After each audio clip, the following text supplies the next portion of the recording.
Bonjour à tous et bienvenue à cette présentation qui s'intitule « De l'efficacité énergétique à l'écologie industrielle, retour d'expérience ». Donc je vais déjà vous présenter l'usine en question, puis brièvement ma société, Incubétique, et ensuite vous expliquer comment à partir d'un projet d'efficacité énergétique industrielle, on peut arriver à un projet d'envergure écologie industrielle et même économie circulaire, en pointant systématiquement les facteurs clés de réussite sur ce type de projet. Tout d'abord, le contexte. Donc, en fait, on se situe dans une usine qui est en monde rural. On est dans le triangle Tours, Angers, Le Mans.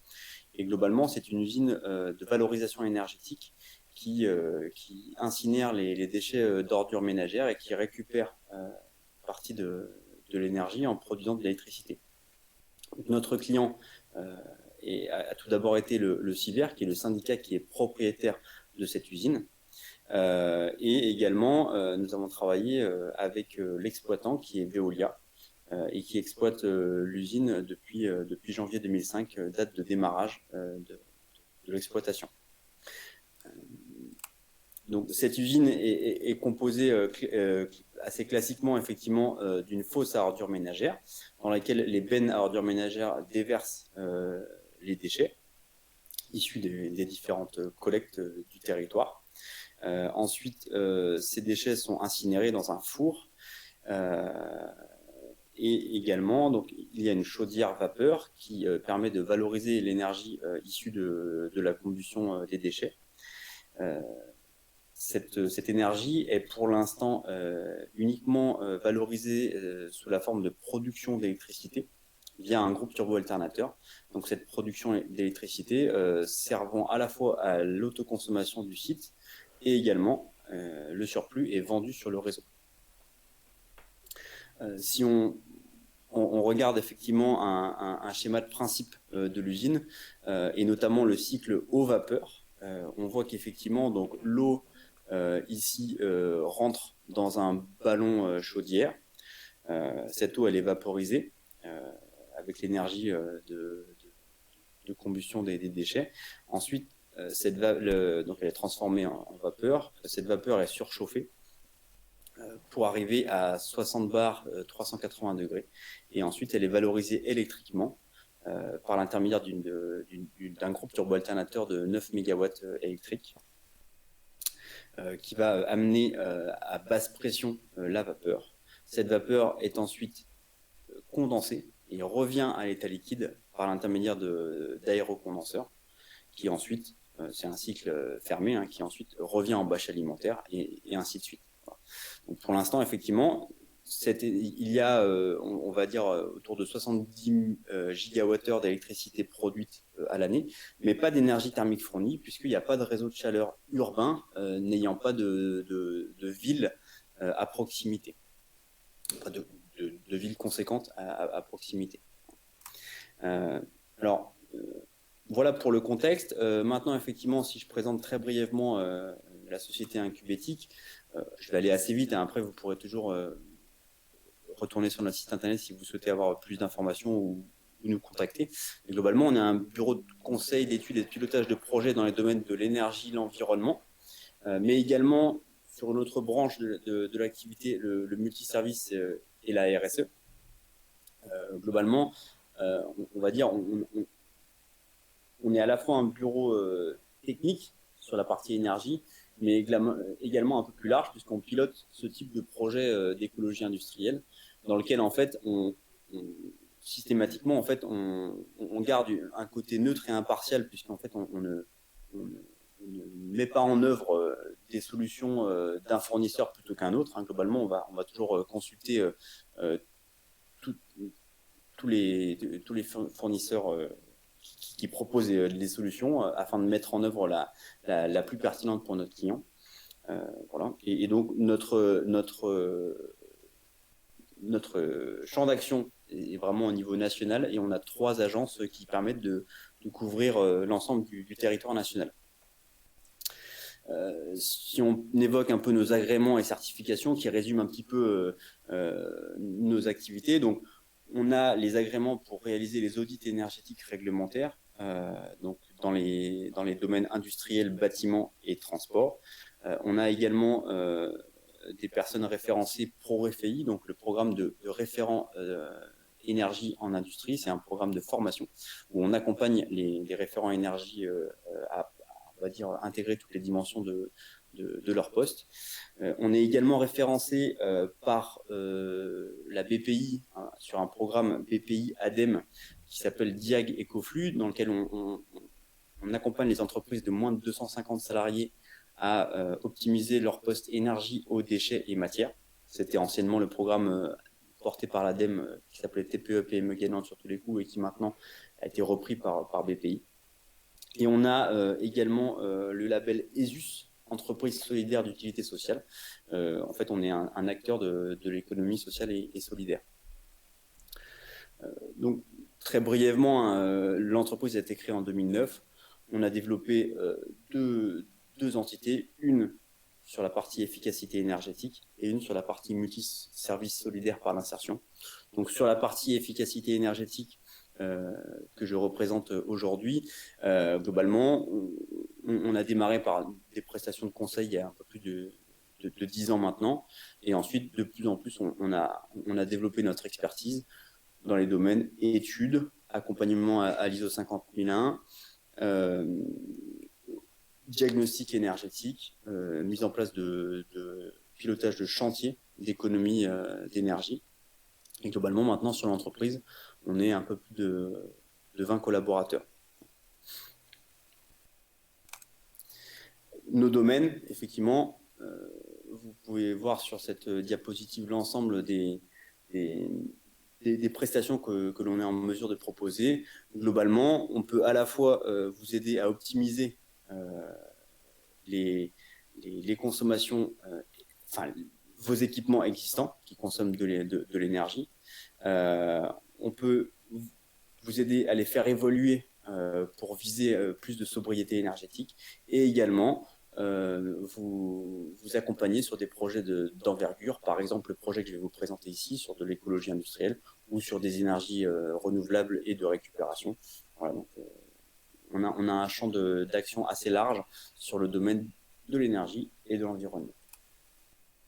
Donc, sur cette usine en question, effectivement, on est parti sur à partir de projets, on va dire, d'efficacité énergétique relativement classiques, hein, donc accompagnement à l'ISO 50001, à la fois de l'exploitant Veolia et du syndicat, et optimisation énergétique assez classique, que je vais présenter très brièvement ensuite, donc éclairage, mais aussi air comprimé, etc. On s'est rendu compte que les gisements étaient aussi ailleurs et qu'il y avait de l'énergie qui était ce qu'on appelle de la chaleur fatale, donc de l'énergie qui partait actuellement à l'atmosphère, qui pouvait être captée. Et le projet a démarré en 2016 pour trouver des acteurs qui souhaitaient venir s'implanter en bordure d'usine pour récupérer cette énergie. Donc voilà, sur cette diapo-là, on présente effectivement ce qu'on a pu faire sur cette usine ou d'autres, donc des projets d'optimisation de l'éclairage où on va viser à pas être en remplacement un pour un parce qu'effectivement on minimise les gains, on va travailler sur des solutions un peu plus intelligentes et connectées, mais également on travaille sur l'optimisation, pompage, air comprimé, ventilation, etc. Donc, globalement, ce type d'optimisation énergétique ont été réalisés. Et suite à ça, effectivement, on s'est vite rendu compte que les enjeux étaient également ailleurs. Et effectivement, si on voulait avoir un projet d'envergure en énergie, il fallait aller chercher un peu plus que de l'efficacité énergétique pure. Et globalement, c'est de ce constat-là qui est parti ce projet d'écologie industrielle. Globalement, sur cette diapo-là, vous voyez en fait ce qu'on appelle un diagramme de Sankey en énergie, c'est-à-dire que on regarde à gauche l'énergie qui rentre dans le process et par un bilan massique et thermique sur le cycle eau-vapeur, on arrive à voir que globalement, il y a quand même une quantité importante d'énergie, donc sur les à peu près 300 gigawattheures qui sont apportés par les ordures ménagères, Dans le cycle eau vapeur, on a pas loin de 10 gigawattheures qui est perdu via les fumées. Donc cette énergie ici, elle est à un niveau de température qui est plutôt élevé, 160 degrés, 1,2 MW. Donc une puissance pas si élevée que ça, mais par contre une bonne qualité d'énergie, c'est-à-dire une température élevée. Et également une grosse partie d'énergie qui est libérée dans l'atmosphère en condensant la vapeur. Donc au niveau de l'aérocondenseur, on parle de 160 gigawattheures, c'est vraiment colossal, c'est un peu plus de la moitié de ce qui rentre en énergie. Ça représente pas loin de l'équivalent du chauffage pour à peu près 30 000 logements. C'est vraiment colossal. Et donc cette énergie-là, donc 20 mégawatts, présente toutefois un niveau de température faible, 45 degrés. Et donc tout l'enjeu sur ce projet, ça a été de trouver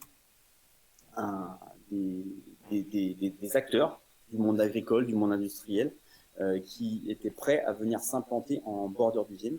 Et donc, on a contacté plus de 750 prospects en 2016. Et pour enfin trouver un éleveur et 2 maraîchers qui étaient prêts à venir s'implanter en bordure d'usine.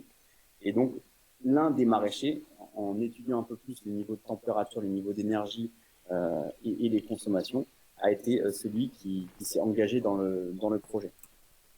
Le facteur clé de réussite ici, c'est vraiment d'avoir mené une démarche de prospection structurée et touchant de nombreux acteurs.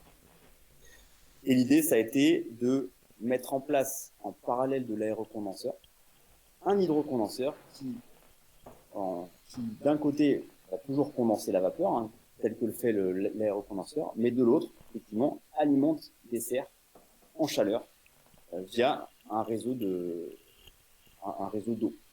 une eau chaude qu'on a. Alors 45 degrés, c'est la température ici de la vapeur, c'était un peu faible pour les serristes. Donc on a fait le choix de diminuer légèrement la production électrique ici, donc c'est-à-dire d'augmenter un petit peu la pression en sortie turbine, afin d'être plutôt à 52 degrés au niveau du départ vers les serres, plutôt qu'à 45.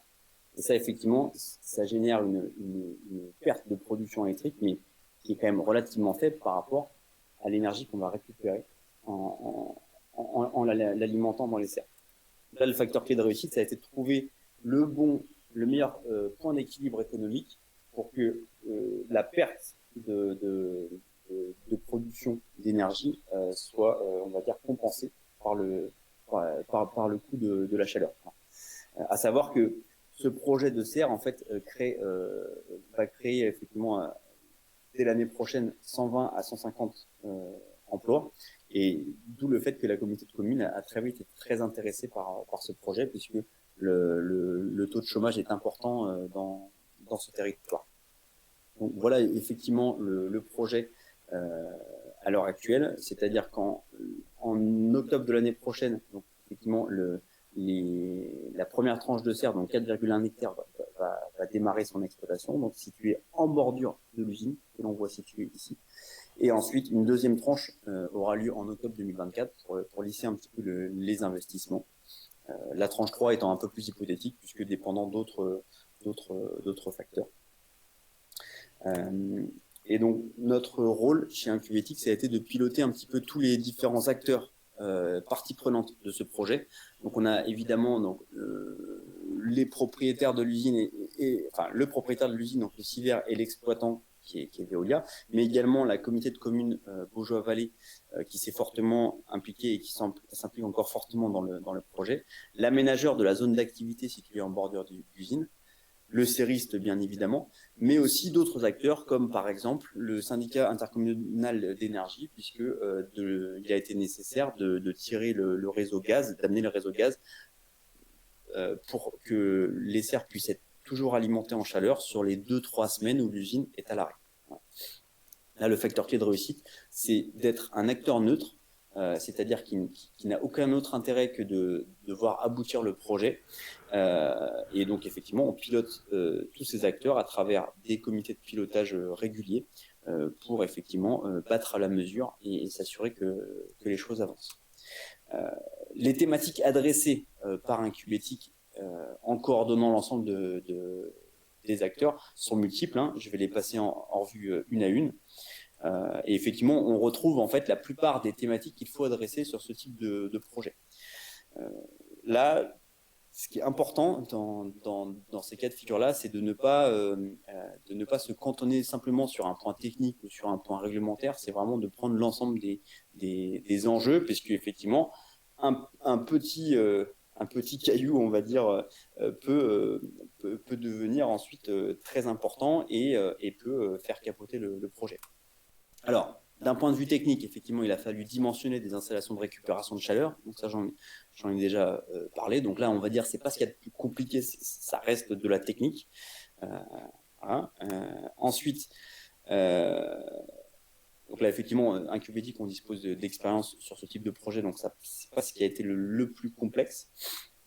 Un sujet un peu plus complexe, c'est qu'effectivement, il faut à la fois travailler sur le montage financier et le montage juridique. Sur les montages financiers, en fait, on a dû calculer effectivement la vente de chaleur, quel était le bon prix pour justement compenser les pertes de recettes électriques sur l'usine, mais également quelles pouvaient être les aides financières, j'en reparlerai par la suite, pour aider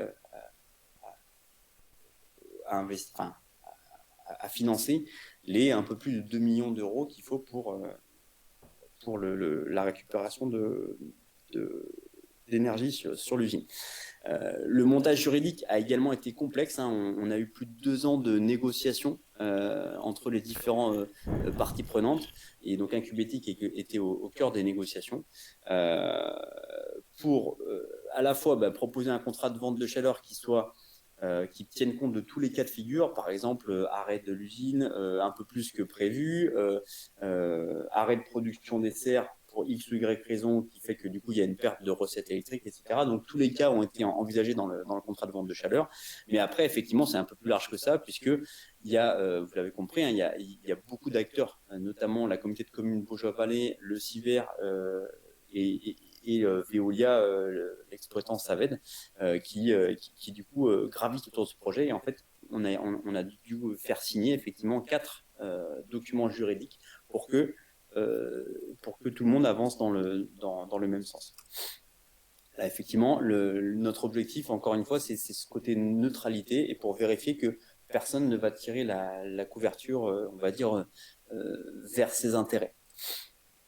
Ensuite, globalement, on a été chercher l'ensemble des aides disponibles sur ce type de projet. Donc, on a vraiment tout analysé, depuis les aides de l'ADEME jusqu'au C2E, mais aussi les aides européennes, etc.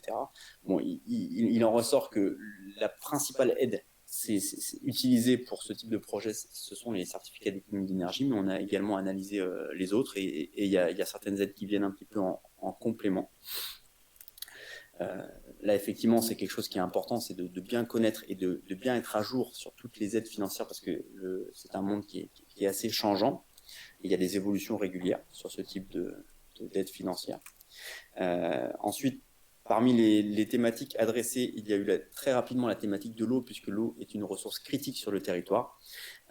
Donc, on a dû envisager avec le CERIST à la fois un recyclage interne et une récupération des eaux de pluie pour faire en sorte que le prélèvement en nappe soit le plus faible possible. On voit qu'on est à peu près à 30%.